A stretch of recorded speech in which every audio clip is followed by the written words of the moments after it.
Yesi igitondo cyiza, igitondo cy'umugisha, amahoro, umunezero n'ibyishimo guhirwa mu byo dukora byose nibyo mbifurije. Reka nizere ko rero aho muri mumerewe neza cyane. Ni kuri Taratibu TV mwagize cyane by'umwihariko mu gace kitwa Taratibu Update. Muri kumwe nanjye ne Pamuseni Bonima. Rero muri aka kanya nabwo nagarutse tugende tubana muri byinshi bigiye bitandukanye. Murabizi ko ibyacu ari imyidagaduro, iyo atari siporo mba nabajyanye mu muziki ngenda babwira uko byifashe.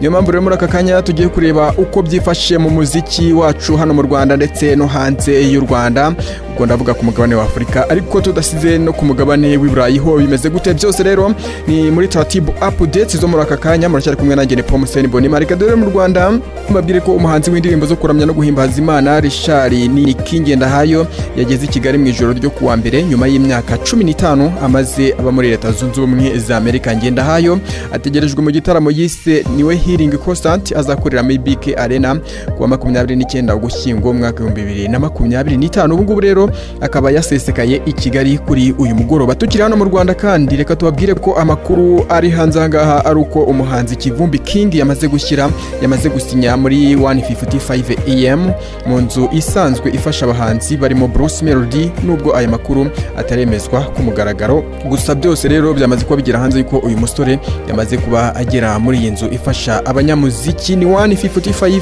AM.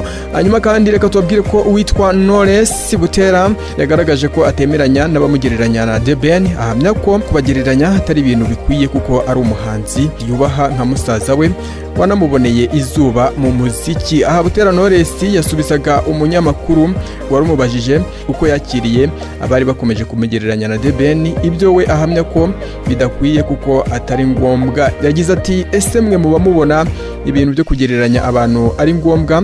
Nge nkora umuziki kuko ari ikintu nkunda, ntabwo nkora nkuko nshaka indabyo.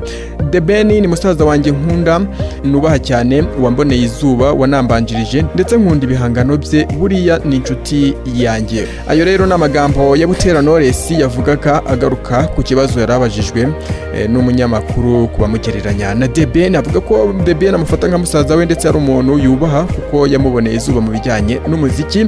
Hanyuma kandi reka tuve kuri iyi nkuru tugaruke hano tuze tubabwire ko uwitwa Amaroni ari we muhanzi utangiye icyumweru cya mbere cy'Ugushyingo cyangwa se ukwezi kwa 11 umwaka wa 2025 afite indirimbo iyoboye izindi mu ziri gucurangwa mu Rwanda binyuze ku rubuga rwa YouTube. Uyu muhanzi afite indirimbo nshya yise N'Imana imaze ibyumweru 2 isohotse, imaze gucurangwa inshuro zirenga miliyoni 1.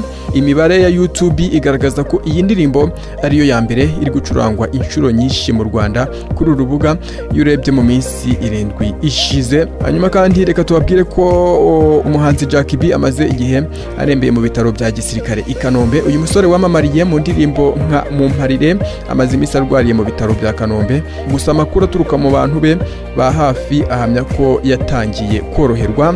Hanyuma mu bindi rero wabumenya mu banyamuziki nuko uwitwa Bana Boy yahishuye ko yavukiye mu muryango w'abakirisitu bakomeye kandi basenga cyane, ariko nyuma we akaza kubivamo ahitamo kwibera umusilamu. Reka dusoreze kuri iyi nkuru tubabwire ko umuhanzi witwa Liliji uyu nguyu agiye gukora ubukwe n'umugore wo muri Polonye. Ati bimeze gute? Umuraperi Liliji umaze igihe yimukiye i Burayi ari mu myiteguro y'ubukwe n'umugore wo muri Polonye bamaze igihe bakundana. Amakuru avuga ko aba bombi bamaze igihe babana nk'umugore n'umugabo, bakaba bateganya gukora ubukwe mu mwaka utaha wa 2026. Reka tubashimire cyane rero nshuti bakunzi ba Taratibu TV by'umwihariko Taratibu Update. Aho muri kumwe nanjye ne Pamuseni Bonima.